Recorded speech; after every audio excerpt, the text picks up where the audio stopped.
no strangers to dropping the balls with phenomenal talents. And the thing was, the best years of these wrestlers' careers, especially when you're talking about the likes of someone like Alberto Del Rio, who doesn't need Zeb Coulter dropping promos for him, especially off his return. I know that Del Rio needs as much momentum as he can ever since returning in October, of course, when he was exported, and he had wrestled for several other Mexico wrestling promotions that were actually getting a lot of publication on different news websites like ProWrestling.com. I know there was a lot of confliction there, but off his return, I don't think he needed Zeb Coulter to be cutting promos for him. Obviously, he needed to be put in matches with the likes of John Cena to win his first championships.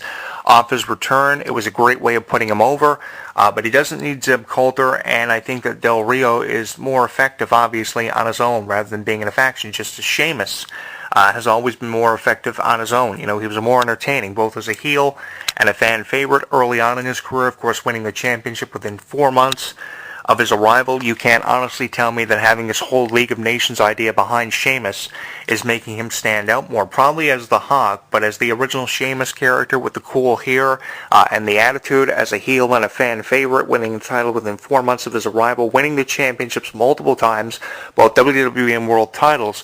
The WWE World Heavyweight Championship looks great on Sheamus's resume because he's never held it since the unification of both championships, but you can't honestly tell me that Sheamus is a far more effective character now with the League of Nations behind him and offering him support than he was by just going out on his own. I think that with the Money in the Bank briefcase and him winning the championship, it would have been awesome. But the whole idea of the League of Nations, I really don't know. Obviously, Sheamus felt like his purpose was there, you know, defeating Roman Reigns in the fallout of Survivor Series to create confliction and conversation amongst wrestling fans. I mean, who out there didn't realize that Sheamus was going to come out and cash in the briefcase the way that he did? Sheamus and Roman Reigns had previously wrestled in the tournament, and you knew Sheamus had that briefcase as a variable, and he was holding it over the head of all of us, even the Authority, for forever, and we were just trying to figure out when he was going to do it. Following the announcement of both Seth Rollins' injury and the fact there was going to be a tournament at Survivor Series, knowing the history of Survivor Series tournaments that go back as far as 1998, even further, because Survivor Series is the second oldest tradition in the way of a pay-per-view to WrestleMania and WWE, you almost knew you could put a finger on, okay, this is the time that Sheamus is going to come out and cash it in on. This is the night for Sheamus to rise and win another championship to look great on his resume. Obviously, he did that, but I think the more effective way of doing it would have been to have Sheamus, you know, stay away from the League of Nations. You could add a faction form between, say, Rusev, King Barrett, and Del Rio, leaving Sheamus out of it, and Sheamus would run on to achieve more greater things in WWE. Now we're kind of just trying to figure out with Sheamus there, you know, where he's headed in the fallout of everything that's happened ever since at least Survivor Series, which set this whole League of Nations thing into motion. If this hadn't happened at Survivor Series, the League of Nations probably would have never been created by the minds of WWE creative, and it kind of makes you wonder, you know, were the League of Nations just created because of all these injuries we have seen, from Sting to Seth Rollins and now Sin Cara fucking with shoulder in a match recently. He's out of WrestleMania, obviously, because of the serious shoulder injury, because of a mishap during a move. And it kind of makes you wonder, you know, if all these injuries had not have happened, would the League of Nations even have arrived in WWE? Would they even have had a purpose in WWE? Would have Del Rio ever won the U.S. title? Would Sheamus have ever won the World Championship? Would so many things be different if not for the League of Nations? You know, if the League of Nations weren't coming out, let me put it to you this way, if the League of Nations weren't coming out and saying what they were about the United States and Canada, you know, I wouldn't be this frustrated about the League of Nations, you know, doing what they're doing and just getting away with it. But obviously the psychology of it is this, you know, the League of Nations are being paid to piss us all off by either saying something in a promo or doing something so outrageous in the way of a DX or the Four Horsemen or the New World Order even would have done, you know, during their era. They were there just to piss us all off. They accomplished their goal, and the League of Nations are just following in that trend of just being paid to say things in a promo or just doing outrageous things by saying insulting remarks towards different countries and different issues going on just to put themselves over. So their purpose is actually being, served in WWE, maybe not in the way that we want it to be served as wrestling fans, but obviously, you know, psychology is factoring in very effectively, because nobody obviously wants to see the League of Nations there. And what's up with this, you know, entrance music they have? There's no lyrics to the entrance music. They just come out to this strange entrance music that's been put together by WWE entrance music creators, and they just come out. And there's nothing, you know, adversarial behind The entrance music, there's no emphasis behind it. They're just kind of just there. Just in my opinion, if you're going to create factions in WWE, at least create more than just one faction. You have all these factions in the Divas Revolution, but that's only where we're really seeing factions being created. If you want to have the League of Nations there, at least have something for the League of Nations to actually feud with.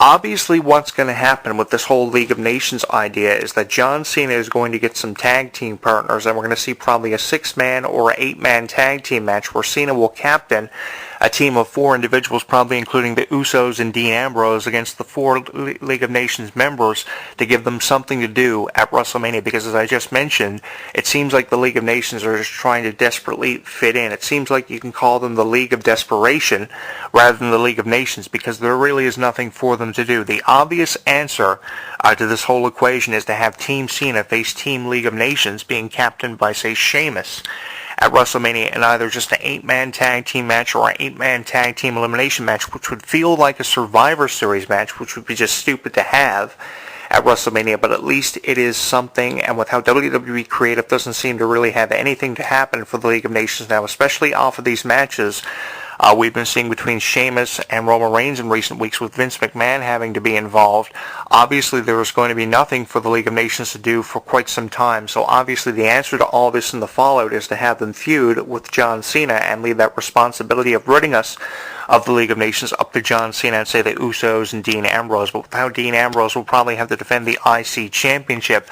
A 4th individual will be needed for Team Cena. They've already got the Usos there. If the Usos don't challenge for the tag team titles against the New Day, which I can't see happening, but there's a lot that can happen. It can even be expanded to a 10-man tag team match, and you can probably fit the New Day in there if they don't face the Dudleys or they have to face somebody else in the tag team division who are up for tag team title contention by the time we get to WrestleMania 32. Again, at the end of the day, we still have a lot of unanswered questions, which we're probably never going to have the answers to in relation to a sense of a creative direction in WWE, and that's why I just recently addressed the state of WWE and put the blame once again on people like Triple H and now obviously Vince McMahon for how they're really running amok of WWE and just making a mockery out of everything that's happened in WWE in at least the last 25 through 30 years. Like having the WWE Championship on the line in the Royal Rumble for the first time in over 24 years. The last time we saw that was in 1992, the Royal Rumble won by Ric Flair, where he lasted over an hour to win the championship. He came out early in the match, and obviously they're going to play out the same sort of scenario with Roman Reigns. It's been 24 years since we've seen anything like that, and just the League of Nations, we've seen so many factions derived from everything that's happened in WWE over the years. This is not the worst thing they've done, but it is one of the worst, I'd say, in at least 10 or 15 years that we've seen in WWE, because their purpose has just been defeated, and we've seen far more adversarial factions, brought through WWE over the years. They've run roughshod. Even the NWO attempted to come into WWE, even though it was a watered-down version from what World Championship Wrestling had offered us back in the 90s. It was still the NWO, and I think that we've seen just far more adversarial factions come through. The doors of WWE kind of come and go all the time, and just this League of Nations thing, although it's been compared to factions of the past, it kind of makes you wonder, are just WWE in an impenetrable corner, a proverbial situation they can't find a way out of? I think it would be more effectively done if you started pushing talents like, say, Bo Dallas.